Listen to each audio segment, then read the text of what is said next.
मेरी प्यारी मामी की मीठी पेशकश। मैं अमृतसर से बोबी। यह बात 3 महीने पुरानी है, जब मैं गर्मी की छुट्टी में अपने नाना नानी के घर गया था। वहाँ मेरे मामा मामी रहते थे। मेरी मामी मस्त थी, बड़े गले का कुर्ता पहना करती थी। उनको देखकर मेरा मन डगमगाता था। ऐसा लगता था जैसे वो मुझे अपनी ओर आकर्षित करती थी। मैं बार बार उनके झुकने का इंतजार करता रहता था। मेरी मामी का नाम सोनिया है। मुझे जब भी लगता था कि वो झुकने वाली है तो मैं सामने जाकर खड़ा हो जाता था और तिरछी नजर से उनके देखा करता था। मुझे उनके बेहद पसंद थे।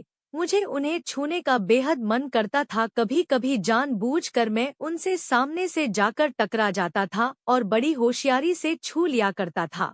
लेकिन इतने में मेरा मन नहीं भरता था। मैं उन्हें चाहता था। वो बहुत गोरी है, उनको देखकर मन करता था वो बहुत गदराई हुई है। मैं भी वैसा ही हूँ। एक दिन मेरे मामा को कुछ काम से 6 दिन के लिए दुबई जाना पड़ा। मैं घर के हाल में बैठा ही था, तब मेरी मामी हाल में आई और उन्होंने मुझे एक चिट्ठी दी। उस चिट्ठी में लिखा था, मैं तुमसे कुछ कहना चाहती हूँ। मुझे तुम्हें देखते ही कुछ कुछ होता है। मैं तुम्हारे साथ अकेले में कुछ वक्त गुजारना चाहती हूँ। ये बात मैंने चिट्ठी में इसलिए कही क्योंकि मुझे शर्म आ रही थी। अगर तुम मुझसे मिलोगे तो आज रात 11:00 बजे मेरे कमरे में आ जाना और तुम्हारी ओर से हाँ है तो चिट्ठी मुझे वापस लौटा देना। मैं तुम्हारा इंतजार करूंगी। ये पढ़कर तो मेरा मन ही उछल पड़ा। मैंने तुरंत वो चिट्ठी उनको वापस लौटा दी और 11 बजने का इंतजार करने लगा। रात हो चुकी है, 11 बज रहे हैं। मैं कमरे में चला गया। कमरे के अंदर घुसते ही मैंने देखा कि मेरी मामी काले रंग की ड्रेस पहनी हुई थी। उन्हें देखकर ऐसा लग रहा था कि बस वही पहना है।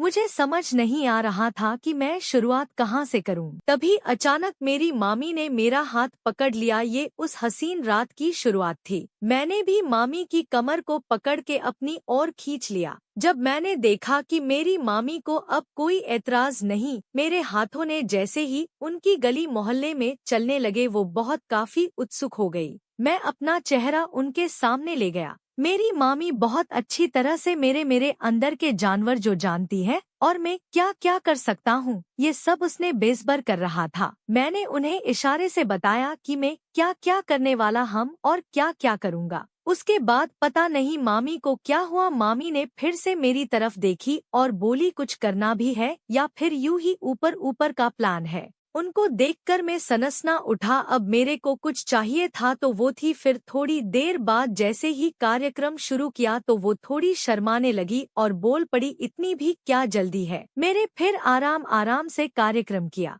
थोड़ी देर बाद उन्हें भी लगा कि आज तो मैं गई समझो। मैंने तो आओ देना न ताव सीधे टॉप खेल की शुरुआत कर दी। फिर क्या था, मामी तो पानी मांगने लगी, लेकिन वो थोड़ी ही ना मानता है। मैं जिद करने लगा तो मामी मान गई और कहा कि ज्यादा जल्दी नहीं, आराम से। मैं अपना तैयार हो गया और मैं जानता था कि मामी को अब कोई नहीं बचा सकता, लेकिन मुझे मजा आ रहा था। मुझे तो बस रस मलाई खानी थी। मैंने अपनी मामी से कहा कि मुझसे अब इतना इंतजार नहीं हो रहा है, कृपया करके मेरी बेसब्री का इम्तिहान ना लो। मेरी मामी ने कहा कि ये तूने क्या किया। मैं समझ गया कि मामी क्या चाह रही है। फिर मैंने सीधे गेम में जहां बनाई और शुरू कर दिया। धीरे धीरे गेम में बने रहा। उन्हें ये पल का काफी दिनों से इंतजार था। फिर ना वो रूखी ना मैं, पूरा कमरे में अलग सा माहौल था। मुझे वो नजारा मैं कभी नहीं भूल सकता। मामी को इस तरह बेसहारा पहला बार देखा। वो अपने आप में बड़बड़ाए जा रही थी। इस तरह पूरा खेल चलता रहा। करीब 1.5 घंटे के बाद कमरे का माहौल शांत हुआ। मैंने भी गेम में पूरा जोर दिखाया था। मैं एकदम ही लस्त पड़ गया था, कुछ करने की हालत में ही नहीं था। घड़ी की तरफ देखा तो 4 बज रहा था। ये गेम मैंने पूरे 6 दिन की और जब भी मैं वहाँ जाता हूँ तब मामी को किसी न किसी बहाने से होटल ले जाकर उन्हें अपने पावर की पेशकश देता हूँ।